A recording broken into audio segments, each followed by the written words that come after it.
Сайн уу? Өглөөний минь. Би өнөөдөр манай их сургуулиас зохиогддог оюутнуудад зориулсан ийм активитинд оролцгоо явуулсан. Хоорондоо networking хийгээд танилцаад, англи хэлээ сайжруулад ийм зорилготой.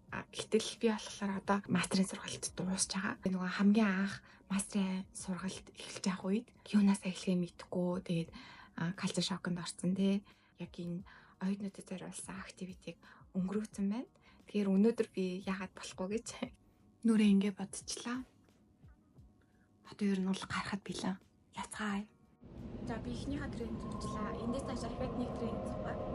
Тэгээд унтсан Central Station дээр бүгдээрээ уулзахаар хэлсэн. За энэ өдрийн цаг агаар бол үнэхээр сайхан дулаах өдөр байсан. Central Station дээр буучлаа.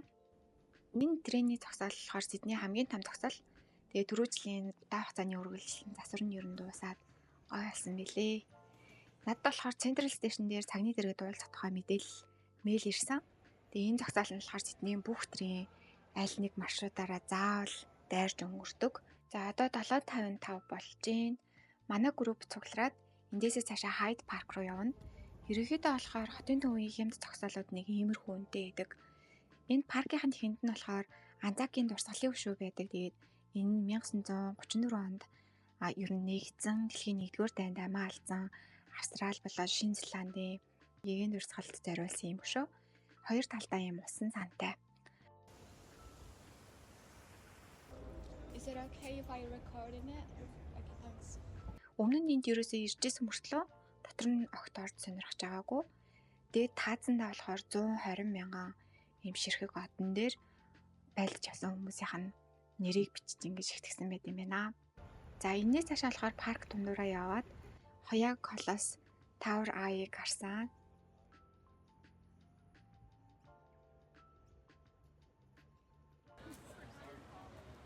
Одоо энэ цамхгаас Сидней хотын төв тэгээд ер нь Сиднейг нийтдээ талдаж болохыг нэл би яг хамгийн анх ирчээд хоёр дахь нэг дээрээ илүү найзтайгаа цуг биш харж ирсэн юм гэж байна. За энэ усан хариуглуур нь болохоор паркийнхаа орох гарах хэсэгт нь байрладаг.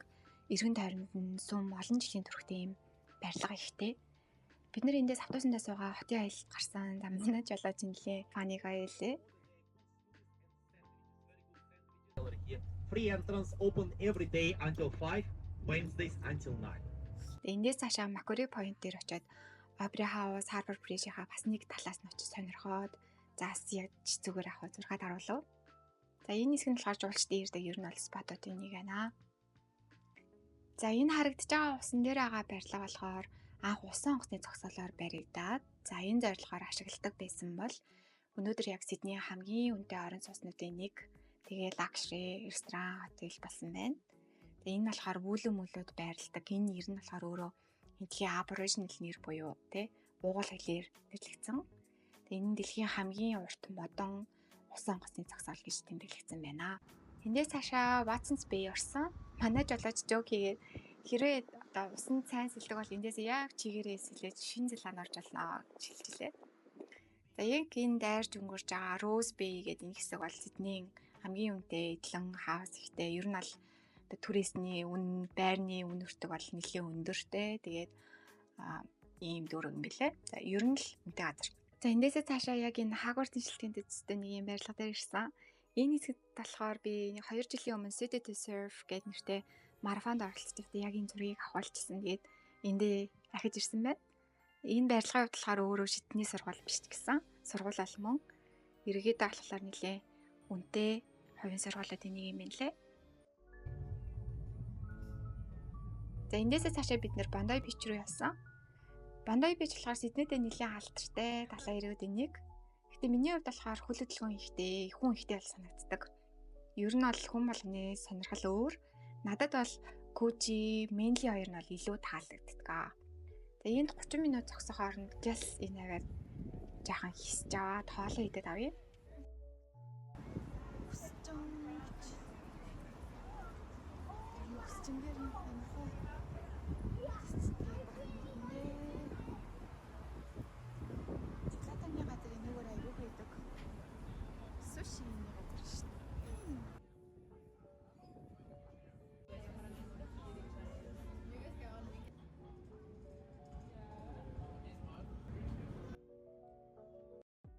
Энд Bondi Street Market буюу гудамжны зах тааралцсан. За гялс ороод гарыг.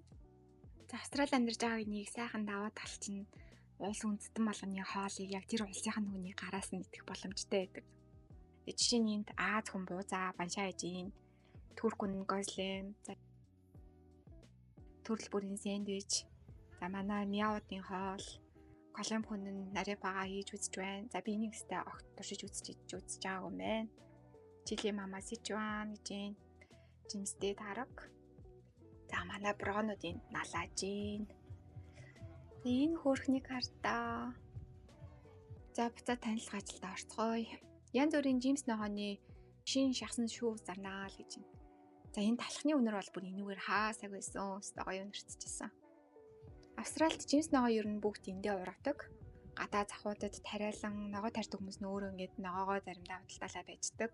Ялангуяа энэ стрит маркетуудаар. За байцаа чинжүү, бүх төрлийн хүнсний ногоо, цагаанга, брокколи, сонгон, луун, эрдэнэ шиш бүгд байна. Энд алан банан, нарийн ногоонууд. За энэ цэцгийн худалдаа байна. За ингээд нэг хувь нь бүхлээрээ $25 гэжсэн. Надад бол үнэхээр юм том санагдсан. Нэлээд том байсан л да. Тэг гэрээс хол тэгээл явах газар их учраас ер нь бол авч таагүй. Тэс цаашаа зүгийн малын худалдаа. Эмгтэй юм болохоор буцаад сэтгэрүү бол орчод байна. Өндөр нь бол хасахаа. Ээж минь хажууд байсан бол ээжтэй хахгүй юу?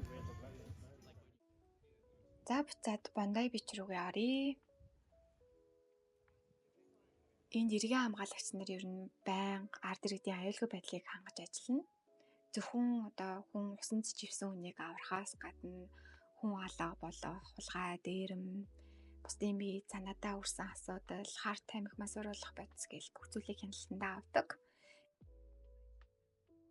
За эндээсээ цаашаа болохоор Sydney Opera House руу явсан. LGBTQ холбоо байрладаг. Та нарын харж байгаачлан ийм солонгон өнгөөр дүрслэгдэж гудамжид хэмнэлсэн байна те.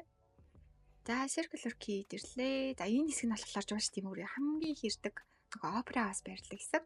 Тэгээ тэр ч утгаараа яг энэ хайвын дэлгүүрүүд арай үнэтэй, энэ хайваас битгий модалдаж агаарэ. За энэ хэсэг маань болохоор Австралид ирсэн жуулчдын хамгийн их зураг авахдаг спотуудын нэг. Sydney Opera House маань өөрөө 2 дугаар зууны гайхамшигтай тийм алдарч бүтээлүүдийн нэг нь. Тэгээд тухайн энэ барилга нь болохоор Sydney Bond дээр байрладаг. Намхан далаа руугаа нээлттэй аюулгүй байдлын үүднээс энэ хэсэгт сэлхийг хориглоно. За дараагийн зогсоол болохоор Town Hall. Light Rail-д суугаад Town Hall дээр буулаад. За Queen Victoria Building бол одоо Sydney iconic хэсгүүдийн нэг. За тэгээ энэ барилга нь болохоор 1898 онд яг худалдаа үйлчилгээ, концертын танхим, рестораны зориулалтаар баригдсан. Тэгээд өнөөдөр яг энэ зориулалтаараа тансаг брендийн дэлгүүрүүд, цайны өрөө, кафе барилгаас гадна би нэг давхартай бол Town Hall-ын train station байрладаг.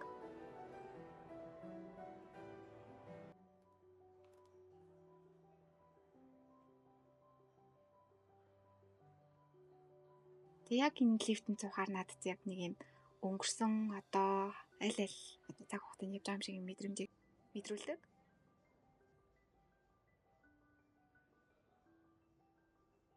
Эндээсээ цаашаа Darling Harbour Haymarket зүг рүү явсан.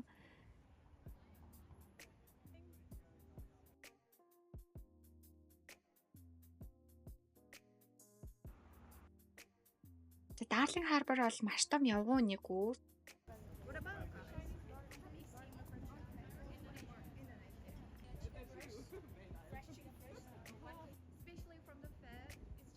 Ингэж явсаар агаад Chinatown дээр хүрээд ирлээ. Тэгээ эргэн тойрондоо хятад үндэсний хоол, хямд үнэтэй дэлгүүрүүдтэй яг хажууд нь хамгийн боломжийн үнэтэй Haymarket нэртэй захтай.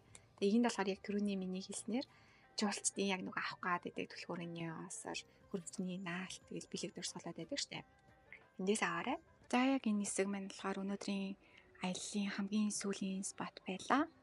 Дараагийн влогоор уулзцаая. Баяртай.